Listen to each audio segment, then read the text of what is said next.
Then crap like a world where it's all dudes, all women, all zoo people, all intersex, etc. Or a world where women rule v, men rule v, intersex rule, etc. etc. So many contradictions make it simply impossible. Everyone's sexual fantasy comes true tonight. Forget technicalities. What does the world look like tomorrow? Sticky, incredibly sticky. This also serves dual purpose for all the people with the fantasy of cleaning up. Some people have illegal sexual fantasies, so cops might have to put in a few extra hours once they figure out how to uncuff themselves from the bedposts. I have a feeling most people in a uniformed profession will end up otherwise occupied. Duck the police, coming straight from the underground. Yeah, sex is cool and all. But have you ever been beaten within an inch of your life and called a dirty porch monkey by that hot girl from down south working the dungeon this week? Then run over by her car and called a filthy near, oh yeah, I'm a bad man. Wouldn't it cancel out? Like someone who wants to rape someone might find someone else who wants to be raped. Otherwise someone would not have their sexual fantasy fulfilled, e.g. someone who wants to rape someone rapes someone who does not want to be raped. I'd like to understand the qualifications first. Millions of copies of many celebrities. I can fit only so much cum in my mouth. You say that Scarlett, but Chris Evans is gonna be redoing the elevator scene, except it's gonna be horned up women in place of Hydra. Probably a lot of people filing for divorce, a lot of people taking Plan B, and a lot of people getting tested for STDs. Welcome to the world of herpes pandemic. Everywhere is Essex now. Based on what's on Pornhub, there will be a whole lot of awkward family discussions. What are you doing, step bro? I never really understood the step sibling stuff. I thought it was pretty self-explanatory. People get off on the taboo aspect alone, and don't actually connect it to their own family members. They're usually not attracted to their own siblings, and are usually also well aware that the people in the videos aren't even related. However, the concept is that it crosses a line one should just never ever cross, and that part is exciting for them. Honestly, probably way more people than expected coming out of cemeteries. Actually, a lot more people coming into cemeteries. Look, I can get down with some zombie chicks in makeup, but I don't think that makes necrophilia mainstream. I think most people have fantasies of just using a body how they wanted with no downsides, but that's normally just a BDSM wanting complete submissiveness kink in masquerade. If you've been around an actual dead body and know what they're like, actually ducking one that's had rigor mortis set in would only be done by the most depraved and mentally ill people because they're that bad. I don't care how many zombie chicks are in porn, most people will not want to actually have sex with a corpse, especially in a real scenario, not fantasy. I'd say maybe as many as other illegal sex crimes in this scenario, but I highly doubt it's actually growing due to porn with live warm people and not things like gore sites or the deep web. Have you ever been on DeviantArt? This reality is over. I once saw a drawing where NSFW, Prince Philip, cut off Ariel's head, somehow got it lodged in her uterus, and well, you can probably imagine what else happened. Her mouth was open and she was, again somehow, crying.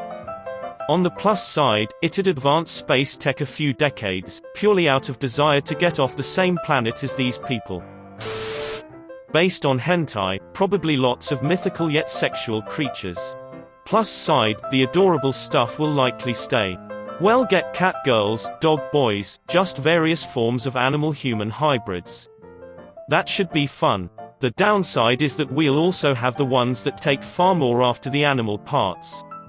At least some furries will be happy. So in conclusion, I see this as an absolute win. The universe would be destroyed because there are people who have sexual fantasies about growing their penis so big that they break space-time. I am not joking. There are people who write in graphic detail stories about their penises growing bigger than buildings, mountains, planets, stars, solar systems, galaxies, universes, and beyond. I pray my dick get big as the Eiffel Tower, so I can duck the world for 72 hours. Scarlett Johansson would have a lot of STDs. Every even somewhat sexy celebrity would have a lot of sex and STDs in a very short period of time. Poor Danny DeVito. Gone. I mean, it's really likely that at least one person's fantasy is to have sex during the apocalypse. What if my fantasy is that there are no fantasies? Congratulations, you have made everyone vanilla. Actually, they've just stopped anyone from becoming kinky. If they're already kinky, it's no longer a fantasy, so they don't revert to being vanilla. But anyone who was like, hey, we should try mixing things up in bed this weekend, is now stuck vanilla forever. Furries, dragons, cat girls, snake ladies, giants, eldritch abominations, lizard people etc. are now all real, I guess. Considering the GTS folks are into obliterating planets, or galaxies even, with boobs, butts, and dick, I doubt there will be an Earth. Don't ask me how I know this, please. A brief visit to 4chan's D will show anyone the extreme depravity and creativity of the human mind. I don't want to live in a world with doorsers. We'd be seeing a lot of anime crap, it is so ducking weird, man. Anime contains nothing that didn't already exist in humanity for hundreds of years, if not more. Anime is not weird, humanity is weird. There were mythological gods that loved to shapeshift into various things to have sex, for example. The concept of a cat girl isn't even that wild. It's less wild than Bastet, which was basically a furry goddess, lol. Oh god. You do not know what hell you have wrought on this world. You have destroyed the very fabric of civilization. Sure, you have the vanilla crap. The stepfamily kink. You'll see some people tied up, getting flogged. Screams of pain mixed with pleasure ring through the air. Except no, because we have everyone's fantasies. Everyone. Every nook and cranny of human sexuality and kink is explored, and the results are catastrophic. Giant tentacle monsters roam the streets, looking for people to violate with their countless phallus-shaped arms. Anthropomorphic animals are everywhere, hungry for lustful activities. Half-human, half-monster hybrids take victims by force and subject them to endless intercourse. And this is just the beginning of the depravity. Giants roam the land, swallowing humans and animals alike with every hole you can possibly imagine, and some you can't. The very earth grows penises to fornicate forcefully with every living thing. Every horror you can imagine comes to life as Rule 34's entire database comes to life. Humanity is extinct. Some ducked to death. Others the victim of execution fetishists. Even more still suffer fates so indescribably horrible that even thinking about it makes your brain explode. On the plus side, we get catgirls. Armed resistance forms in the shadows of what is left.